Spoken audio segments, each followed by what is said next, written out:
ನಾವು ವೈರಿಂಗ್ ಎಲ್ಲ ಕಂಪ್ಲೀಟ್ ಮಾಡಿದ್ದೀವಿ. ನಾನೇನು ತೊಂದರೆ ಇಲ್ಲದೆ 1,500 ಕೋಳಿ ತನಕ ಬಿಡ್ಬೋದು. ಇದು ಪೊಟ್ಯಾಷಿಯಂ ಪರ್ಮ್ಯಾಂಗನೇಟ್ ಕ್ರಿಸ್ಟಲ್ಸ್, ಇದು ಫಾರ್ಮಾಲ್ಡಿಹೈಡ್. ಈಗ ನಮ್ಮ ಕೋಳಿ ಮರಿ ಫಾರ್ಮ್ಗೆ ನಾವು ವೈರಿಂಗ್ ಎಲ್ಲ ಕಂಪ್ಲೀಟ್ ಮಾಡಿದ್ದೀವಿ.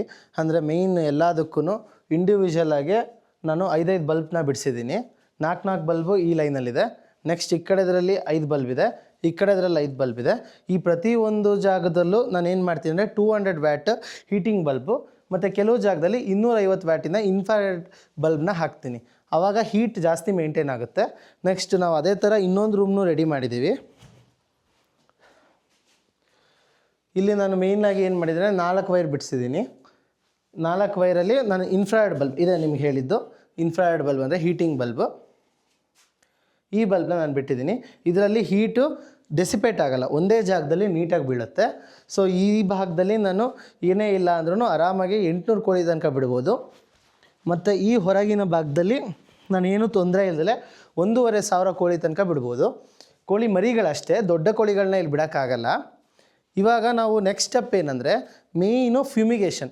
ಈ ಫ್ಯೂಮಿಗೇಷನ್ ಅಂದರೆ ಏನಂದರೆ ನಾವು PP ಕ್ರಿಸ್ಟಲ್ಸ್ ಅಂತ ಹೇಳ್ತೀವಿ. ಇದು ಪೊಟ್ಯಾಷಿಯಂ ಪರ್ಮ್ಯಾಂಗನೇಟ್ ಕ್ರಿಸ್ಟಲ್ಸ್, ಇದು ಫಾರ್ಮಾಲ್ಡಿಹೈಡ್. ಇವೆರಡೂ ಮಿಕ್ಸರ್ನ ಏನು ಮಾಡ್ತೀವಿ ಅಂದರೆ ಇದನ್ನು ಫಸ್ಟ್ PP ಕ್ರಿಸ್ಟಲ್ಸ್ನ ನಾವೊಂದು ಬಾಟಲ್ಗೆ ಹಾಕಿ ನೆಕ್ಸ್ಟ್ ಫಾರ್ಮಾಲ್ಡಿಹೈಡ್ನ ಆ್ಯಡ್ ಮಾಡ್ತೀವಿ. ಇದರಲ್ಲಿ 2 ಥರ ಬರುತ್ತೆ, 1x 2x ಕಾನ್ಸಂಟ್ರೇಷನ್ ಅಂತ. ಈಗ ನಾವು ಪರ್ಫಾರ್ಮ್ ಮಾಡ್ತಿರೋದು 1x ಕಾನ್ಸಂಟ್ರೇಷನ್. ಅಂದರೆ ಪ್ರತಿ 20 ಗ್ರಾಮ್ KMnO4ಗೆ ನಾವು 40 ml ಅಷ್ಟು ಫಾರ್ಮಾಲ್ಡಿಹೈಡ್ನ ಆ್ಯಡ್ ಮಾಡ್ತೀವಿ. ಇದು ಎಷ್ಟಕ್ಕೆ ಅಂದರೆ ಬರೀ 100 ಕ್ಯೂಬಿಕ್ ಫೀಟ್ಗೆ. ಅಂದರೆ ನೀವು 1 ಅಡಿ ಉದ್ದ, 1 ಅಡಿ ಅಗಲ, 1 ಅಡಿ ಹೈಟ್ ಟೋಟಲ್, ಅದು 1 ಕ್ಯೂಬಿಕ್ ಫೀಟ್ ಆಗುತ್ತೆ. ಈಗ ನೀವು ನೋಡ್ತೀರಾ ನಮ್ಮ ಫಾರ್ಮ್ ಇದೆಯಲ್ಲ, ಟೋಟಲ್ 2 ರೂಮ್ ಸೇರಿ 25x35 ಇದೆ. ಸೊ 25x35 ಹೈಟ್ ಬಂದು 6 ಫೀಟ್ ಇದೆ. ಸೊ ಇವೆರಡನ್ನ ಮಲ್ಟಿಪ್ಲೈ ಮಾಡಿದಾಗ ನಮಗೆ ಟೋಟಲ್ ಇದರದ್ದು ಏರಿಯಾ ಸಿಗುತ್ತೆ. ಈ ಏರಿಯಾಗೆ ಎಷ್ಟು ಬೇಕಾಗುತ್ತೆ ಅಂದರೆ ಫಾರ್ಮ್ಗೆ ಟೋಟಲ್ಲು 5,250 ಸ್ಕ್ವೇರ್ ಫೀಟ್ ಇದೆ. ಸೊ ಅದಕ್ಕೆ ಎಷ್ಟು ಬೇಕಾಗುತ್ತೆ ಅಂದರೆ ನಮ್ಮ KMnO4 1 kg ಬೇಕಾಗುತ್ತೆ, ಮತ್ತು ಫಾರ್ಮಾಲ್ಡಿಹೈಡ್ ಏನಿದೆ 1 ಲೀಟ್ರದ್ದು 2, ಸೊ 2 ಲೀಟರ್ ಬೇಕಾಗುತ್ತೆ. ಇದನ್ನು ನೀವು ನಿಮ್ಮ ಫಾರ್ಮ್ಗೆ ಎಷ್ಟು ಅಂತ ಕ್ಯಾಲ್ಕುಲೇಟ್ ಮಾಡಬೇಕಂದ್ರೆ ತುಂಬ ಏನು ತಲೆ ಕೆಡಿಸ್ಕೊಳ್ಳೋಂಗಿಲ್ಲ. ಇಷ್ಟೊಂದೆಲ್ಲ ಫಾರ್ಮುಲಾನ ನೀವು ಸಿಂಪಲ್ಲಾಗಿ ಏನು ಮಾಡ್ಬೋದು ಅಂದರೆ ನಿಮ್ಮ ಕ್ಯೂಬಿಕ್ ಸ್ಕ್ವೇರ್ ಫೀಟ್ನ ನೀವು ಕ್ಯಾಲ್ಕುಲೇಟ್ ಮಾಡ್ಕೊಂಡು, ಅಂದರೆ ಹೈಟ್ ಎಷ್ಟಿದೆ, ಉದ್ದ ಎಷ್ಟಿದೆ, ಅಗಲ ಎಷ್ಟಿದೆ ಇಷ್ಟನ್ನು ಮಲ್ಟಿಪ್ಲೈ ಮಾಡಿ ನೀವು 100ಇಂದ ಡಿವೈಡ್ ಮಾಡಿದ ನಂತರ ಏನು ಮಾಡಬೇಕಂದ್ರೆ ಇಂಟು 20 ಗ್ರಾಮ್ಸ್ 20ಗೆ ಮಲ್ಟಿಪ್ಲೈ ಮಾಡಿದಾಗ ನಿಮಗೆ ಎಷ್ಟು kg ಅಷ್ಟು KMnO4 ಬೇಕಾಗುತ್ತೆ ಅನ್ನೋದು ಸಿಗುತ್ತೆ. ಸೊ ಈ ಫಾರ್ಮುಲಾನ ಯೂಸ್ ಮಾಡ್ಕೊಂಡು ನಿಮ್ಮ ಫಾರ್ಮ್ಗೆ ನೀವು ಎಷ್ಟು ಹಾಕಬೇಕು ಅನ್ನೋದನ್ನ ತಿಳ್ಕೊಬೋದಾಗುತ್ತೆ. ಸೊ ಈಗ ನಾನು ಹೇಗೆ ಇದನ್ನು ಆ್ಯಡ್ ಮಾಡಬೇಕು ಅಂತ ನೋಡ್ತೀವಿ. ಇನ್ನೊಂದು ವೆರಿ ಇಂಪಾರ್ಟೆಂಟ್ ಥಿಂಗ್ ಏನಂದರೆ ಇದರಲ್ಲಿ ಹಾಕಿದಾಗ ಹೊಗೆ ಬರುತ್ತೆ. ಆ ಹೊಗೆ ಕಾರ್ಸಿನೋಜೆನಿಕ್, ಅಂದರೆ ಕ್ಯಾನ್ಸರ್ ಉಂಟು ಮಾಡುವ ಸಾಧ್ಯತೆ ತುಂಬ ಜಾಸ್ತಿ ಇರುತ್ತೆ.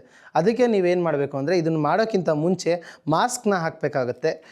ಆಮೇಲೆ ಎಲ್ಲ ಮಾಡಿದ ನಂತರ ಫುಲ್ ಎಲ್ಲ ಕಿಟಕಿ ಡೋರ್ ಎಲ್ಲದನ್ನೂ ಸೀಲ್ ಮಾಡಿ ಹೊರಗೆ ಹೋಗಿ ಕನಿಷ್ಠವಾಗಿ 24 ಗಂಟೆ ನೀವು ಇದನ್ನು ಏರ್ ಟೈಟಾಗಿ ಬಿಟ್ಟು 12ರಿಂದ 24 ಗಂಟೆ ಏರ್ ಟೈಟಾಗಿ ಬಿಟ್ಟು ಆದ ನಂತರ ಎಲ್ಲ ಕಿಟಕಿ ಮತ್ತು ಬಾಗಿಲುಗಳನ್ನು ಓಪನ್ ಮಾಡಿ ಗಾಳಿ ಆಡಲಿಕ್ಕೆ ಬಿಡಬೇಕಾಗುತ್ತೆ. ಇಲ್ಲ ಅಂದರೆ ನಿಮ್ಮ ಕೋಳಿಗಳಿಗೆ ಉಸಿರು ಕಟ್ಟುವ ಸಾಧ್ಯತೆ ತುಂಬ ಜಾಸ್ತಿ. ಈಗ ನಾವು ಇದಕ್ಕೆ PP ಕ್ರಿಸ್ಟಲ್ಸ್ನ ಹಾಕ್ತಾಯಿದ್ದೀನಿ. ಎಷ್ಟು PP ಕ್ರಿಸ್ಟಲ್ಸ್ನ ಹಾಕ್ತೀವಿ ಅದರ ಡಬಲ್ ಅಷ್ಟು ಭಾಗ ನಾನು ಫಾರ್ಮಾಲ್ಡಿಹೈಡ್ನ ಹಾಕಬೇಕಾಗತ್ತೆ. ನೋಡಿ, ಇದು ಫಾರ್ಮಾಲ್ಡಿಹೈಡ್. ಮತ್ತೊಮ್ಮೆ ಹೇಳ್ತಿದ್ದೀನಿ, ಈಗ ನಾವು ಫಾರ್ಮಾಲ್ಡಿಹೈಡ್ ಹಾಕುವ ಮುಂಚೆ ನಿಮಗೆ ಮಾಸ್ಕ್ ಕಡ್ಡಾಯ. ತಕ್ಷಣವಾಗಿ ನೀವು ರೂಮ್ನ ಬಿಟ್ಟು ಖಾಲಿ ಮಾಡಿ ಡೋರ್ನ ಕ್ಲೋಸ್ ಮಾಡಬೇಕಾಗುತ್ತೆ. ಈಗ ನಾನು ಆ್ಯಡ್ ಮಾಡ್ತಾಯಿದ್ದೀನಿ. ಅದರ ದುಪ್ಪಟ್ಟು ಆ್ಯಡ್ ಮಾಡ್ತಿದ್ದೀನಿ.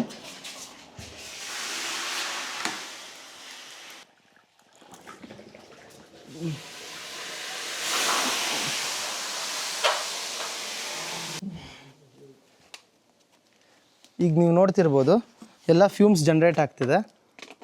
ಈಗ ಸೀಲ್ ಮಾಡಬೇಕಾಗುತ್ತೆ ಕಂಪ್ಲೀಟಾಗಿ. ನೋಡಿ ವೀಕ್ಷಕರೇ, ಈಗ ನಾವು ಫ್ಯೂಮಿಗೇಷನ್ ಮಾಡಿ ಟೋಟಲ್ 24 ಗಂಟೆ ಆಗಿದೆ. ಈಗ ಅದಾದ ನಂತರ ನಾವೀಗ ಡೋರ್ನ ಓಪನ್ ಮಾಡ್ತಾಯಿದ್ದೀವಿ. ಫ್ಯೂಮಿಗೇಷನ್ ಮಾಡಿದ್ದು ಮಿನಿಮಮ್ ಹೇಳಿಲ್ವಾ 24 ಗಂಟೆವರೆಗೂ ನೀವು ಎಲ್ಲದನ್ನು ಕ್ಲೋಸ್ ಇಡಬೇಕಾಗತ್ತೆ. ಆವಾಗ ನಾವೇನು ಫ್ಯೂಮಿಗೇಷನ್ ಬಂದಿರೋಂಥ ಹೊಗೆ ಇರುತ್ತಲ್ಲ ಅದು ಎಲ್ಲದನ್ನೂ ಹಾಳು ಮಾಡಿದ್ದು. ನೋಡಿ, ಇದೆಲ್ಲ ಉಕ್ಕಿರುತ್ತೆ ಆ ಟೈಮಲ್ಲಿ ಫ್ಯೂಮಿಗೇಷನ್ಗೆ ಇಟ್ಟಿದ್ದು. ಇಲ್ಲೊಂದು ಅಲ್ಲೊಂದು. ಸೊ ಸ್ವಲ್ಪ ಜಾಗದಲ್ಲಿ 200 ಗ್ರಾಮ್ ಅನ್ನಂಗೆ ಎಕ್ವಿಪ್ಮೆಂಟ್ಸ್ನೆಲ್ಲ ಸೈಡಲ್ಲಿ ಇಟ್ಟಿದ್ವಿ ನಾವು. ನೋಡಿ ವಿಂಡೋಸ್ ಎಲ್ಲ ಸೀಲ್ಡ್ ಇದೆ. ಈ ಕಡೆ ಸೈಡಲ್ಲೂ ಅಷ್ಟೇ. ಈಗ ನಾವು ಏನು ಮುಖ್ಯವಾಗಿ ಮಾಡಬೇಕಾಗಿರೋದಂದರೆ ಎಲ್ಲ ಡೋರ್ಸ್ಗಳನ್ನ ಓಪನ್ ಬಿಟ್ಟು ವಿಂಡೋಸ್ನ ತೆಗಿಬೇಕಾಗುತ್ತೆ ನಾವು. ನೀಟಾಗಿ ವಿಂಡೋಸ್ನ ರಿಮೂವ್ ಮಾಡಿ ಎಲ್ಲ ಕಡೆ ಗಾಡಿ ಆಡುವ ರೀತಿ ಬಿಟ್ಟಾಗ ಏನಾಗುತ್ತಂದರೆ ಇಲ್ಲಿರೋವಂತಹ ಒಂದು ಹೊಗೆ ಫುಲ್ಲು ನಿಮಗೆ ಕಣ್ಣೆಲ್ಲ ಉರಿತಾ ಇರುತ್ತೆ. ಅಷ್ಟು ಘಾಟಿನ ಹೊಗೆ ಇದರೊಳಗಿರುತ್ತೆ. ಅದೆಲ್ಲ ಹೋಗೋ ಹಾಗೆ ನೀಟಾಗಿ ನೀವು ವಿಂಡೋಸ್ಗಳನ್ನ ಓಪನ್ ಮಾಡಬೇಕಾಗುತ್ತೆ. ಆವಾಗ ಇಲ್ಲಿನ ಹೊಗೆ ಹೋಗುತ್ತೆ. ಮಿನಿಮಮ್ ಇದು ನೀವು 8ರಿಂದ 12 ಗಂಟೆವರೆಗೂ ಇದನ್ನು ಗಾಳಿ ಆಡ್ಲಿಕ್ಕೆ ಬಿಡಬೇಕಾಗುತ್ತೆ, ಅಂದರೆ ಫ್ರೆಶ್ ಏರ್ ಬರಲಿಕ್ಕೆ. ಇಲ್ಲ ಅಂದರೆ ಕೋಳಿ ಬಂದಿದ್ದ ತಕ್ಷಣ ಏನಾಗುತ್ತೆ ಅಂದರೆ ನಿಮಗೆ ಇದರೊಳಗೆ ಉಸಿರಾಡೋಕ್ಕಾಗ್ದಲೇ ಅದು ಸಾಯುವ ಸಾಧ್ಯತೆ ಜಾಸ್ತಿ ಇರುತ್ತೆ. ಅದಕ್ಕೆ ನೀವು ನೀಟಾಗಿ ಡೋರನ್ನು ಓಪನ್ ಮಾಡಿ ವೆಂಟಿಲೇಟ್ ಹಾಕೋಕ್ಕೆ ಬಿಡಬೇಕಾಗುತ್ತೆ. ಇದಾದ ನಂತರ ನಾವಿವಾಗ ಭತ್ತದ ಹೊಟ್ಟನ್ನ ಎಲ್ಲ ತಂದಿದ್ದೀವಿ. ಈ ಭತ್ತದ ಹೊಟ್ಟನ್ನು ಹಾಕಿ ಹೇಗೆ ಹುಯ್ಯನ್ನು ರೆಡಿ ಮಾಡಬೇಕು ಹಾಕಬೇಕು ಅನ್ನೋದನ್ನ ನೆಕ್ಸ್ಟ್ ತೋರಿಸ್ತೀವಿ. ಇದನ್ನೆಲ್ಲ ತೆಕ್ಕೊಂಡು ಕ್ಲೀನ್ ಮಾಡ್ಕೋತೀವಿ. ಈಗ ನಾವು ಬ್ರೂಡರ್ ಗಾರ್ಡನ್ನ ರೆಡಿ ಮಾಡಿದ್ದೀವಿ. ಇದು ನೋಡಿ ಒಂದು ಸರ್ಕಲ್ಲಾಗಿ ನೀಟಾಗಿ ಕೋಳಿಗಳಿಗೆ ಯಾವುದೇ ರೀತಿಯ ಕಾರ್ನರ್ಗಳು ಸಿಗಬಾರ್ದು. ಕಾರ್ನರ್ಗಳು ಸಿಗದಿಲ್ದ ಹಾಗೆ ರೌಂಡಾಗೆ ಮಾಡಿದ್ದೀವಿ ನಾವಿಲ್ಲಿ. ಇದು ಮಾಡಿದ ನಂತರ ಏನಂದರೆ ಇಲ್ಲಿ ಹೊಟ್ಟನ್ನು ಹಾಕ್ತೀವಿ. ಈ ಹುಯ್ಯನ್ನು ಹಾಕುವ ಮೇಯ್ನ್ ಉದ್ದೇಶ ಏನಂದರೆ ಇಲ್ಲಿ ತೇವಾಂಶ ಬೆಳ್ಕೋಬಾರ್ದು. ಯಾವಾಗಲೂ ಏನು ಮಾಡಬೇಕಂದ್ರೆ ಕೋಳಿ ಮರಿಗಳು ಕೆಳಗಿರಬೇಕಾದ್ರೆ ನೆಲದಲ್ಲಿ ತೇವಾಂಶ ಇಲ್ದಲೇ ಇರುವಂಥ ಪದಾರ್ಥಗಳನ್ನ ಹಾಕಬೇಕು. ಸೊ ಅದಕ್ಕೆ ಬೆಸ್ಟು ಉಯಿ. ಇಲ್ಲ ಅಂದರೆ ನೀವು ವುಡ್ ಶೇವಿಂಗ್ಸ್ ಕೂಡ ಹಾಕ್ಬೋದು. ಮರದ ಹೊಟ್ಟು ಬರುತ್ತಲ್ಲ ಅದನ್ನು ಸಹ ಹಾಕ್ಬೋದು. ನೀವು ಕಮ್ಮಿ ಪ್ರಮಾಣದಲ್ಲಿ ಮಾಡ್ತೀರಾ ಅಂದಾಗ ಬೇಕಂದರೆ ಭತ್ತದ ಹುಲ್ಲು ಬರುತ್ತಲ್ಲ ಅದನ್ನು ಹಾಕ್ಬೋದು. ಮೇಯ್ನ್ ಏನಂದರೆ ಇದು ತೇವಾಂಶ ಹಿಡಿದಂಗೆ ನೋಡ್ಕೋಬೇಕು. ತೇವಾಂಶ ಹಿಡ್ದಂಗೆ ಏನಾಗುತ್ತೆ ಅಂದರೆ ನಿಮಗೆ ಇದು ಚಪ್ಪೆ ಥರ ಆಗುತ್ತೆ. ಚಪ್ಪೆ ಥರ ಆಗಿ ಫುಲ್ಲು ಒದ್ದೆ ಆಗಿಬಿಟ್ಟಿರುತ್ತೆ. ಅಂಥ ಟೈಮಲ್ಲಿ ಇದನ್ನು ಚೇಂಜ್ ಮಾಡಬೇಕಾಗುತ್ತೆ ಮತ್ತು ಇದ್ರ ಮೇಲೆ ಹಾಕಬೇಕಾಗುತ್ತೆ.